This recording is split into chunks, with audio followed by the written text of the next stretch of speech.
Hey, Dustin Tibbetts here, financial advisor with Jazz Wealth Managers. How you doing out there? You ever wonder how the rich people get away with some things here and they end up with more money even though they did the same thing that you did?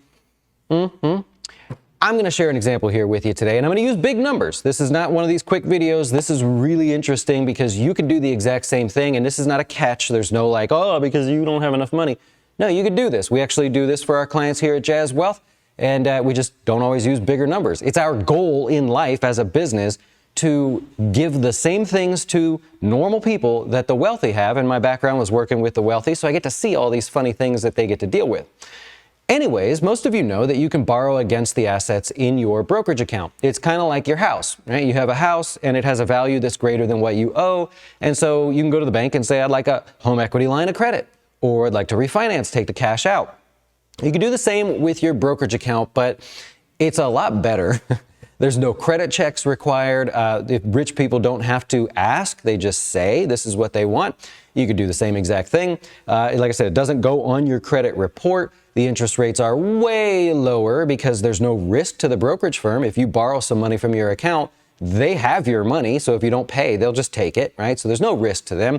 Oftentimes, they just pass along whatever the cost to borrow is, and it's not really a profit center for them. So let me give you an example, and then I'll break it down for you, because a lot of people go, yeah, borrow from your accounts, man, that's how it works. Well, what's the advantage? Specifically, how does it work? So I'm going to use an example I wrote up years ago.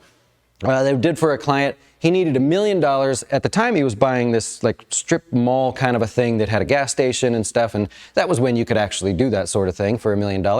But he had $5 million in his brokerage account, in his various taxable investments. So it'd be like his trading account, his joint account with his wife at the time, and I say at the time because, whoops. So anyways, he had $5 million. He needed $1 million, right? So let's pretend this is you, and you don't have to use millions. You could use thousands, right? Because we're average people here. Had $5 million, needs $1 million, and if it's you, you go, okay, I just need to sell off $1 million, right? So if I sell off $1 million, he would be, in today's terms, it would be in the 20% long-term capital gains. I'm giving him the benefit of the doubt. So let's pretend he's in the 20% long-term capital gains. He's going to have capital gains of $200,000. Right? Which, okay, maybe not such a big deal, but that means he's going to really end up with a net $800,000, assuming he uses some of that money to pay the taxes there, right? So he started with $5 million. He needed the $1 million, sold it. Uncle Sam came along for the $200,000. He's got his $800K. If he needs $1 million, he'd just have to sell more, right? But we'll leave it at this for the moment, right? So let's pretend now that his remaining portfolio makes a 6% return, right? So he's got $4 million left over, 6%. Can you do the math on that one? So we've got a 6% return.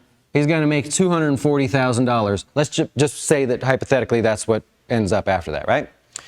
The interest on the loan he doesn't have because he didn't borrow. In this case, he sold. We're going to do borrow versus sell.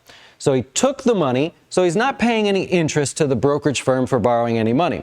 So his total net gain is $240,000, assuming everything goes swimmingly. Again, he had 5, he took out 1, he paid some taxes, he was left with this money to go buy his little property there. If his portfolio grew 6%, he made $240,000, so not too bad. He's got $240,000. That means he has a net value at the end of whatever term this is, in his brokerage account of $4,240,000. That is what you would do, right? Because you didn't know any better. Now what we're going to do is do an exact opposite of that, and we're going to say, let's say you knew better, and you knew you could ask your brokerage firm for the money. I need the physical money. Give me the money. Well, you started with $5 million, but you didn't have to sell anything. That also means you didn't generate any tax bill, right? There's nothing there. You can't tax you. This is how the rich people don't pay taxes, because they're borrowing, they're not selling, right? So anyways, they've still got $5 million there, right? And I think I put it down here as well. So they got $5 million left over, whereas this guy, I meant to put 4 million. That's why I should have put there. So this would have been 4 million left over, right? He's got 5 million left over there. If he makes the same 6%, right, over here, that's $300,000. All right, that looks a little bit better. So he's got $300,000 in there, but now he's got to pay interest. I'm going to overestimate and say 4% for the interest. It's not, right? You're not going to pay that much. But let's assume that the interest costs him a total of $40,000 for the year. You go, holy crap, that's a lot of money, right? It's the cost to borrow, cost to do business there, which means he ends up with $260,000 net dollars after he pays everything out, which means at the end of the day, what did he have? Well, he had $5,260,000, right?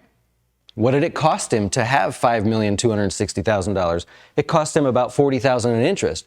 But wait, $5 million, could we not generate some kind of dividend there? Yeah, it's taxable in the future and everything, but could we not do something to make sure that that interest is sort of covered and isn't an actual expense to him? Yeah, that's what financial advisors do for them.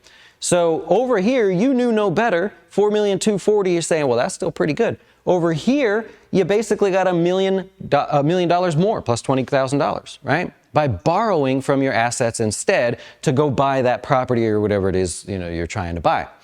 The problem is that's not available to most people. Well, it is. They just don't know any better, right? Here you are selling, and do this with you. Like I use big numbers here. Do this. Just say, I don't have 5 million. I have 500,000, right? Maybe that's where you stand, 500,000, and you need to take out 100,000. You see what I'm doing here? So we're just bringing it down and say, well, now this would probably be 15% long-term capital gains. Work your way all the way down. You're still going to end up with less money. So the advantage is there for you. We spend a lot of time going, oh, these rich people get away without paying taxes. But you know what the number one call I get is? Like when they say, oh, Trump paid no taxes, or Musk, or whoever they're picking on for the day, right? People always go, hey, man, how do I do that?